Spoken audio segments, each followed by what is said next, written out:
du marché des armes de poing. Et c'est ce que nous proposons à l'échelle pan-canadienne. We are taking strong action. We're taking strong action, and it's making the gun lobby very, very upset. And I'd just like to perhaps touch on a common theme that runs through the gun culture in both the United States and Canada, and it's around the rhetoric of freedom, of defending freedom. And I should say, I'm not suggesting here that there's a similar level of gun violence between Canada and the United States. In the United States, they wake up every other day to a mass shooting. Kids in elementary and high schools have gun drills in class on a regular basis now. Parents in the United States are afraid of sending their children to school. Think about that. We're not there yet here in Canada, but we could be one day, and that's the point I want to make about freedom. If I'm here today, it's not because I don't believe in the importance of protecting people's freedoms. It's because I believe that there's absolutely nothing more important. It is our duty as a government to protect Canadians' freedoms, the freedom to walk down your neighborhood street without getting hit by a stray bullet, the freedom of a kid to walk into their school without a metal detector, the freedom to play on the basketball courts without getting caught in the crossfire of a gang shootout, the freedom of a group of teenage girls to go out for ice cream, to celebrate a birthday without getting shot on the Danforth, the freedom of university students to go to class, for example, at Polytechnique, without getting killed. The most basic freedom of all, the freedom to live in safety and security. The reality is that gun violence increases when the number of guns available and in circulation increases. So when people talk about making the distinction of a legally purchased gun versus an illegal gun, it's important to remember that all guns may start out at some point as being legal, but they can and they do get diverted, and they get stolen, and they get smuggled, and they get put on the black market. The life cycle of these weapons that were designed and made to kill, is long.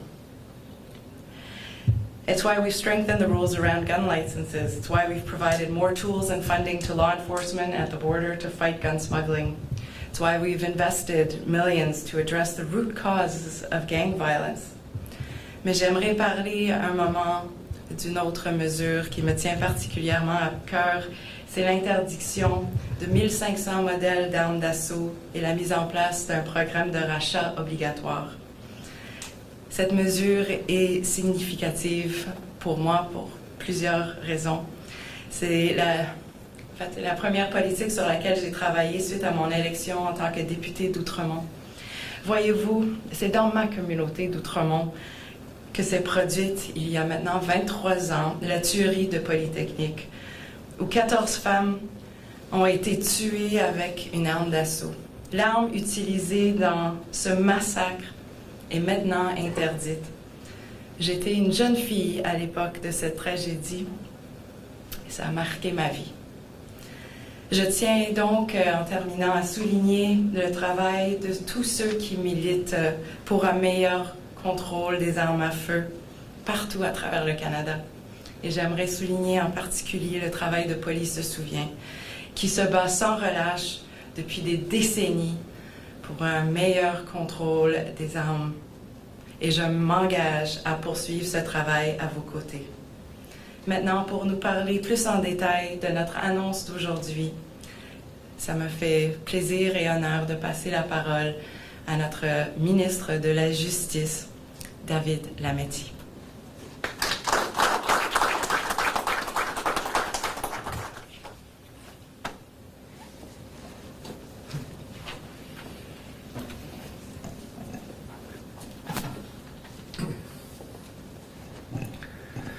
Merci Rachel.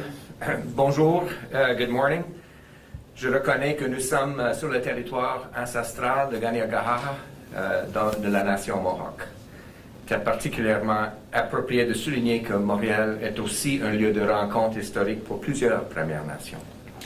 Je remercie aussi nous de nous accueillir aujourd'hui et pour le travail, l'engagement, le dévouement de vous et votre organisation. J'aimerais aussi remercier mes deux collègues, Emmanuel Dubourg et Angelo Iacono, avec qui je travaille dans la Chambre des communes. Ils sont des députés dédiés. J'aimerais souligner aussi le travail important de Rachel Ben-Dayan. Très important d'être ici avec elle ce matin. Les conversations qu'on a eues, les conversations de type brainstorming, les conversations substantielles, les conversations stratégiques au fil des mois, des touch base, et donc très important qu'on est ici ensemble ce matin. Et j'aimerais aussi remercier mon équipe politique qui a beaucoup travaillé sur ce projet de loi. Nous sommes tous ici parce que nous savons que nous devons agir pour mettre fin à la violence des armes à feu. We also know that handguns have no place in our communities, or frankly anywhere in Canada, except as a police sidearm or at a target range. We have all seen the damage these weapons inflict, both physical as well as psychological.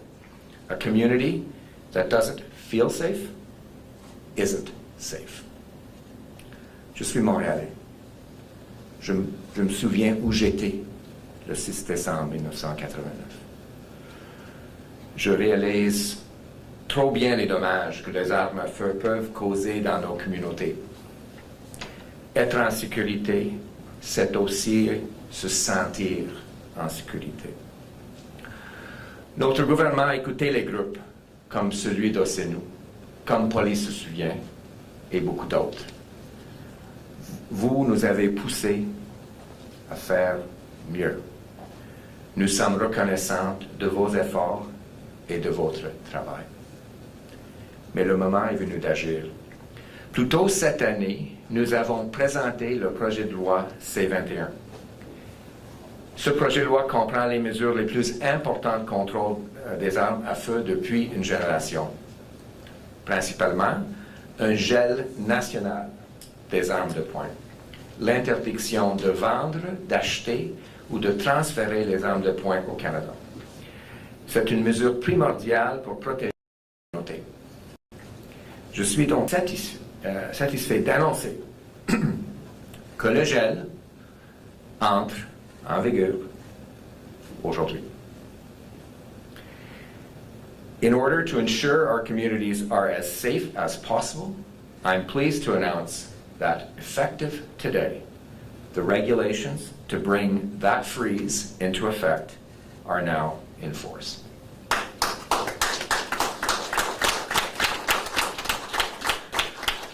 The new regulations immediately restrict all purchases or transfers of handguns in Canada, with a few limited exceptions. Effective today, businesses can only sell or transfer to a very narrow group of exempted individuals, like high-performance sports shooting athletes or law enforcement professionals. All other purchases or transfers are now restricted. En déposant ce projet de loi, nous savions que nous devions agir rapidement, car les chiffres ne mentent pas. Ils démontrent clairement que la violence meurtrière augmente avec la disponibilité des armes à feu. Violent crime involving firearms is over 5 times more likely to cause injury or death than non-firearms related violent crime. There's also a strong correlation between access to a gun and gender-based violence, particularly intimate partner violence. Les armes de poing n'ont pas de place dans notre ville. Je veux parler de 2 autres aspects importants du projet de loi C-21. Les politiciens conservateurs se plaignent qu'on n'est pas assez tough on crime. C'est peut-être une ligne facile, mais ce que les anciens gouvernements conservateurs nous ont appris, c'est que leur politique ne fonctionne pas. C-21 vise les bonnes cibles, ceux qui trafiquent des armes à feu et alimentent le marché noir, ou qui modifient des armes pour les rendre encore plus meurtrières. Nous savons que, pour réduire l'accès aux armes à feu illégales, Nous devons réduire le trafic d'armes à nos frontières. Concrètement, les peines maximales pour les infractions de trafic d'armes à feu passeraient de 10 à 14 ans. Nous soutenons les services policiers dans leur lutte contre les gangs en permettant l'écoute électronique pour plus d'infractions par arme à feu. We are also proposing to introduce a new offense of altering a cartridge magazine to target those who modify firearms to make them even more dangerous to the public. This new offense will carry a maximum sentence of 5 years in prison. Nous savons que les armes à feu et la violence qui en découlent sont un sujet complexe, mais nous refusons l'inaction et l'indifférence. Nous devons mieux faire pour les familles de Montréal Nord, les familles de La Salle, les victimes de violence, pour les militants comme Ousseynou, qui se battent pour un meilleur contrôle des armes. Parmi eux, il y a des survivants de violences armées. Je salue votre courage et vos revendications. Rest assured, our government will continue taking strong action to keep guns out of our communities and ensure that our families, our loved ones, and our neighbors stay safe. C'est ce que nous pouvons faire. C'est ce que nous devons faire. Parce que personne ne devrait craindre d'aller prendre une marche dans son quartier, de manger sur une terrasse ou d'aller à l'école. Merci. Thank you.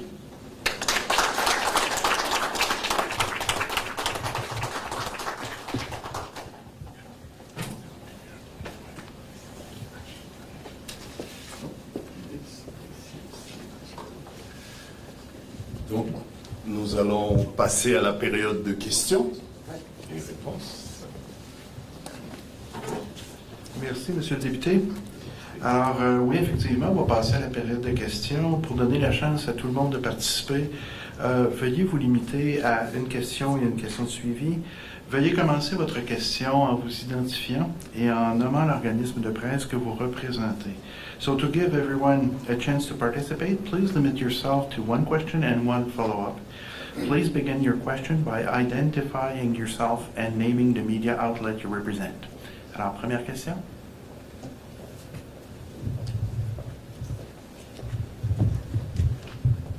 Bonjour, Frédéric Xavier Duhamel de la presse.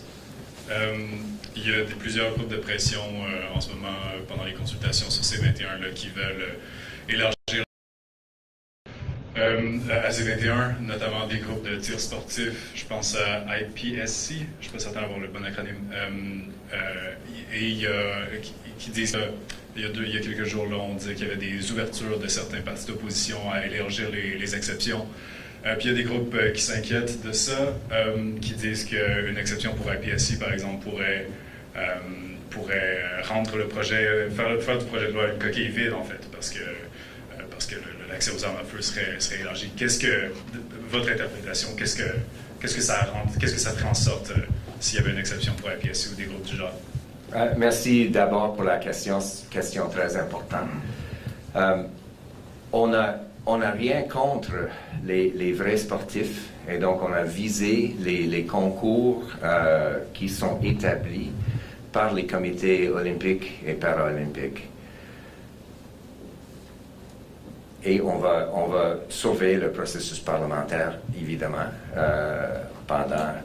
tout au long de son déroulement. Mais ce que je peux vous dire ce matin, c'est inquiétant, même choquante, de voir une tentative pour réduire l'ampleur de ce projet de loi, de donner plus d'espace à les armes de poing.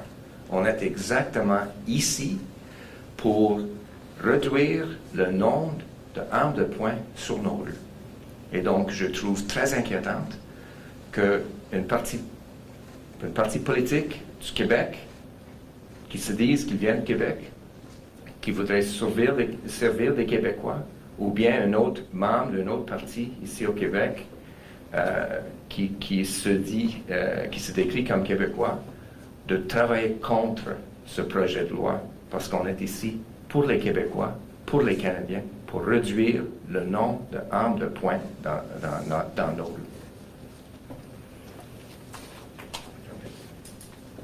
Je vais peut-être juste enchaîner pour dire que moi aussi, j'ai eu des discussions avec plusieurs collègues et je suis très préoccupée par cet amendement-là. Évidemment, ce qu'on veut, c'est s'assurer de l'efficacité de notre projet de loi et on a mis tout en place pour qu'elle soit efficace. L'amendement proposé par l'NPD va élargir de manière substantielle le nombre de personnes qui pourraient avoir accès à une arme de poing en se disant pour des raisons sportives de tir, mais on sait que c'est très facile de faire cet argument-là et donc d'augmenter l'accessibilité aux armes de poing. J'espère donc, après avoir entendu, j'ai reçu même cette semaine des appels de mes commettants qui sont inquiets. Je sais que Polly se souvient, s'inquiète également. Et j'espère avoir l'appui des élus québécois, comme le Bloc québécois, afin de s'assurer qu'on maintient l'efficacité du projet de loi et que l'amendement ne passe pas. Merci.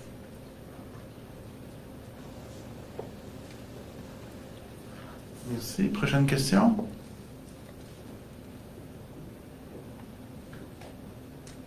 D'autres questions de la part des médias?